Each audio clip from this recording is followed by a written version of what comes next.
It's a great and desperate adventure for all the players.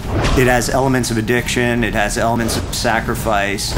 You're not part of the King's Guard. The great thing about Hunted is that nobody is what they appear, and in fact even our heroes don't know themselves until they're pushed over the edge of reason.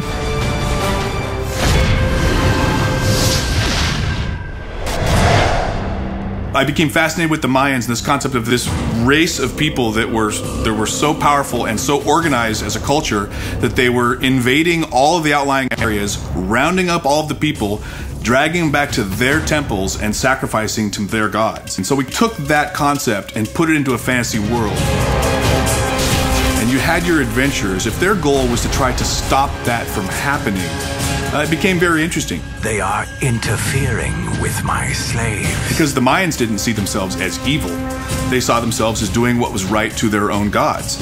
When you think somebody's rotten to the core, and then all of a sudden you relate to them and you understand them. That's the beauty of Hunted. So the characters are being led at the beginning of the game by Seraphine to try to solve this mystery. Let's start with a favor. Seraphine is a spirit guide who sets our heroes off on their quest. She is asking for the help of Caddoc and Allura to go on this mission, essentially for her, and save the humans from a terrible demise. The people are being taken, there's a strange liquid in the world, there's creatures addicted to it. And Seraphine's really encouraging the players to figure out what's going on and try to stop it from happening. My physical body is on the move, and I fear many humans will be slaughtered. Time is not eternal. Seraphine is a spirit guide, but she also is a physical presence, so she can appear and then vanish, and they can hear her thoughts. I know what you seek.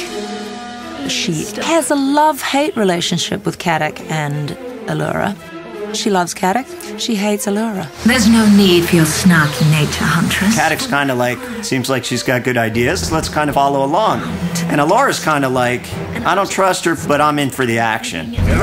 Seraphine has convinced the characters to find these magic crystals throughout the world.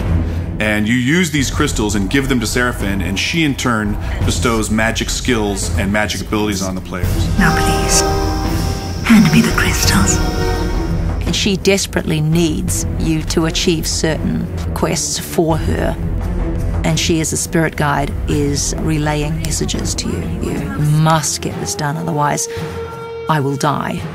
I'm afraid the danger that lies ahead is graver than I had foreseen. When you do a video character, you want to develop something that's going to make people feel, it's going to really bring the graphics alive.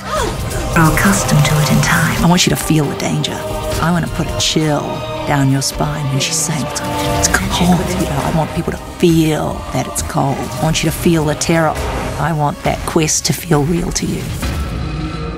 Oh, you must trust me. The sooner we put an end to this unnerving, the better. The more you unravel the mystery, the more you get sort of a different angle on what you were being told to do and why. There's plenty of clues along the way, and we very delicately place those throughout the world. They'll get to the end of a level and discover what they thought was true is not quite true, it's a little bit different. Caddoc and Allura go through many terrible travails, and they're terribly sorry at some point that they ever began this quest, but there's nothing for it now. The die has been cast. There, more prisoners. It's kind of like a movie. Once you get to the end and you look back at all the clues that you're given, you're going to go, oh, now this makes complete sense. That's what that was.